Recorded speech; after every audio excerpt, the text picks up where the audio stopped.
Hello. അപ്പോൾ ഇന്ന് 2 പഴുത്ത മാങ്ങയായിട്ടാട്ടോ വന്നിട്ടുള്ളത്. അപ്പോൾ മാങ്ങ സീസൺ ആയതുകൊണ്ട് ആർക്കും മാങ്ങ കിട്ടാത്ത ബുദ്ധിമുട്ടൊന്നും ഉണ്ടാവില്ല. അപ്പോൾ നല്ല 2 പഴുത്ത മാങ്ങ നോക്കിയെടുക്കുക.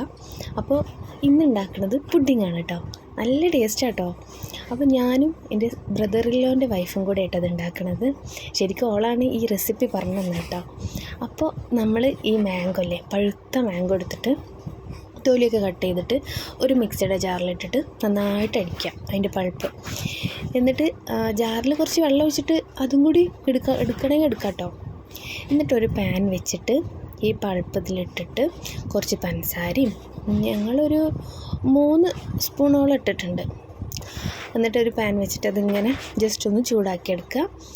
അതിന് ശേഷം അത് മാറ്റി വെച്ചിട്ട് വേറെ ഒരു പാത്രത്തിൽ കുറച്ച് പാല് ചൂടാവാൻ വയ്ക്കുക. നല്ല തിളക്കൊന്നും വേണ്ട കേട്ടോ, ഒന്നും കൂടി ചൂടായി വന്നാൽ മതി. അപ്പോൾ അതിലേക്ക് നമുക്ക് ആവശ്യത്തിനുള്ള പഞ്ചസാര ചേർത്ത് കൊടുക്കാം കേട്ടോ. ഞങ്ങളൊരു 3 ഇട്ടിട്ടുള്ള കടിയില്ല, അത്ര ചേർത്ത് കൊടുത്തിട്ടുണ്ട്.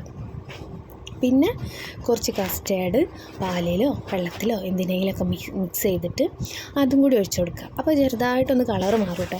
എന്നിട്ടൊന്ന് കുറുക്കിയെടുക്കുക പറയുമ്പോൾ വല്ലാതെ കുറുക്കണ്ട, അതാ ഈ ഒരു പരുവത്തിൽ കേട്ടോ. പിന്നെ നമ്മൾ പുഡിങ് സെറ്റാക്കുക. ഒരു പാത്രം എടുക്കുക. അതൊക്കെ ചൂടാറിയതിന് ശേഷമാണ് കേട്ടോ ഇതൊക്കെ സെറ്റ് ചെയ്യണത്. അപ്പോൾ ചൂടാറിയതിന് ശേഷം കുറച്ച് കസ്റ്റേർഡിൻ്റെയും പാലിൻ്റെയും ആ മിക്സില്ലേ അത് ഒഴിച്ചു കൊടുക്കുക. എന്നിട്ട് ബ്രെഡ് എടുക്കുക. ബ്രെഡിൻ്റെ 4 വശവും കട്ട് ചെയ്യണം കേട്ടോ, ആ ബ്രൗൺ കളറൊന്നും വേണ്ട. എന്നിട്ട് അതിങ്ങനെ നമ്മുടെ ഇഷ്ടത്തിനനുസരിച്ച് സെറ്റ് ചെയ്യുക. ഞങ്ങളിപ്പോൾ 4 ആക്കിയിട്ട് അടുക്കി വെച്ചിട്ടുണ്ട്.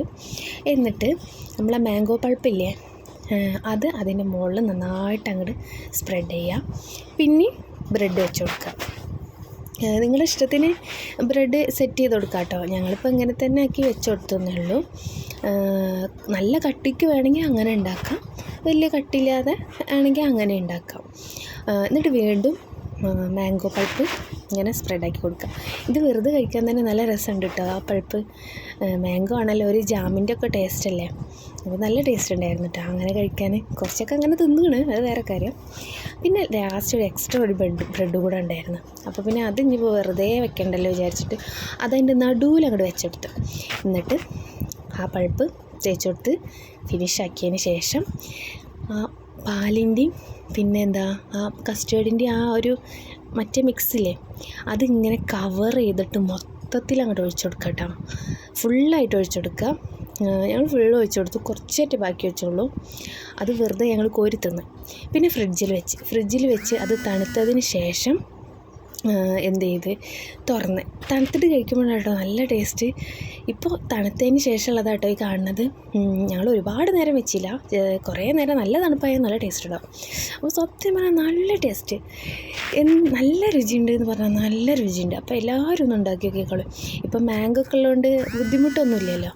അപ്പോൾ എല്ലാവരും ട്രൈ ചെയ്യാം. Thank you.